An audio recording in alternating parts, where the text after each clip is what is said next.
तो यार नीट अब इतना पास आ चुका है कि मतलब सर पे बैठ के वो तांडव किया जा रहा है और हमारी गांडी इतनी फट चुकी है कि मैं बता ही नहीं सकता।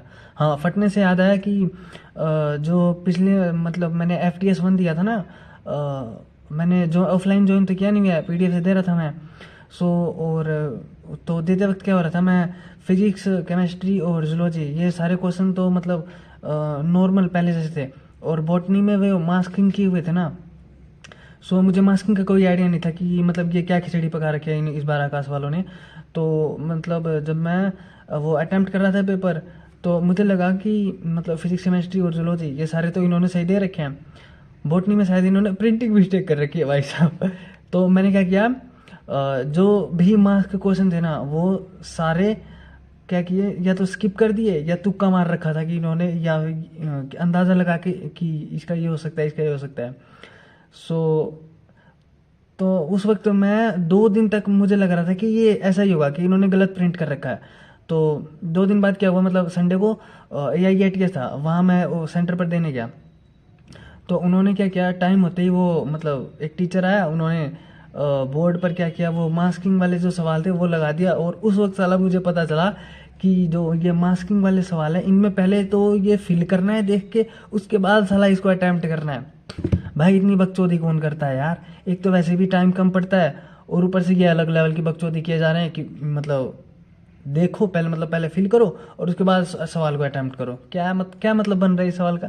मतलब नीट में अब कोई आएगा और उसके बाद बताएगा कि तुम्हारे सवाल में ये वर्ड मिसिंग है, पहले ये वर्ड को फिल करो और उसके बाद साला इसको सोल्व करो।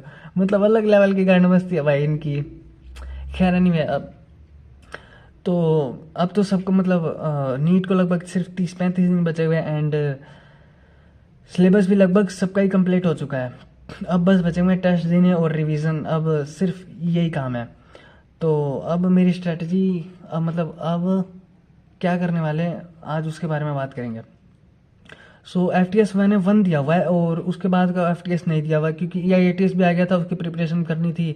और इसलिए मतलब आगे के FTS रह गए मेरे, तो अब मैं FTS देने वाला हूँ।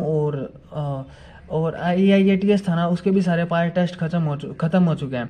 अब बस उसका फुल सिलेबस टेस्ट आने वाला, आई थिंक 5 अप्रैल से स्टार्ट है, 5 अप्रैल को है पहला फुल सिलेबस टेस्ट। लगभग पूरा का पूरा सिलेबस पूरी 11th और पूरी 12th को अच्छे से रिवाइज करना है। सो उसके लिए मैंने स्ट्रेटजी अपनाई, मतलब सोचा है कि जो FTS चल रहे हैं, क्योंकि मैंने अभी सिर्फ FTS 1 ही दिया है, और उसके बाद वाले नहीं दे पाया था क्योंकि क्या बोलते हैं AIATS भी आ गया था और PW में भी टेस्ट वगैरह चल रहे थे, एंड शेड्यूल भी बिजी था क्योंकि मेरा थोड़ा बैकलॉग भी था पहले।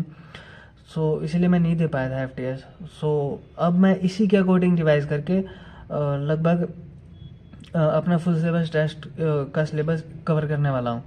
क्योंकि लगभग 2 मार्च को जो टेस्ट है उसके में, वहाँ तक जो वो बात करें तो लगभग 75% सिलेबस का टेस्ट हो चुका होगा FTS के अंदर। और जो 25% सिलेबस बचेगा, वो 2 दिन बचेंगे, मैं उसमें वो रिवाइज कर सकता हूँ। सो ये मुझे थोड़ा ठीक लग रहा है क्योंकि टेस्ट का टेस्ट भी हो जाएगा और पूरा सिलेबस रिवाइज भी हो जाएगा FTS के हिसाब से। सो मैं इसके अकॉर्डिंग ही जाने वाला हूँ, क्योंकि पर डे अब लगभग वैसे भी बायो के लगभग 3 चैप्टर मिनिमम रिवाइज, 3 या 4 चैप्टर मिनिमम रिवाइज करने पड़ेंगे। फिजिक्स के भी 2-3 चैप्टर रिवाइज करने पड़ेंगे, केमिस्ट्री के भी 2-3 चैप्टर रिवाइज करने ही पड़ेंगे। अगर ऐसे नहीं करेंगे तो बिल्कुल काम नहीं बनेगा। तो इसी हिसाब से मैं रिवाइज करने वाला हूँ। एंड एक टेस्ट दे चुका है और लगभग 2 टेस्ट में एक वीक के अंदर दे दूंगा।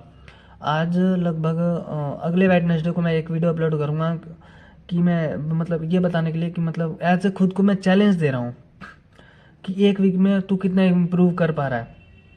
मेरे FTS 1 में 485 स्कोर बने थे, मान लेते हैं वो मास्किंग वाले सवाल जैसे भी थे, क्योंकि नीट में भी हमें नहीं पता कि मतलब क्या नया चीज़ कर दें NTK। सो मान के चलते हैं, मतलब ठीक है 485 थे। एंड FTS 2 और FTS 3 में मुझे अच्छे से इम्प्रूवमेंट करनी है एक वीक के अंदर, और उसके बाद देखते हैं। एक तो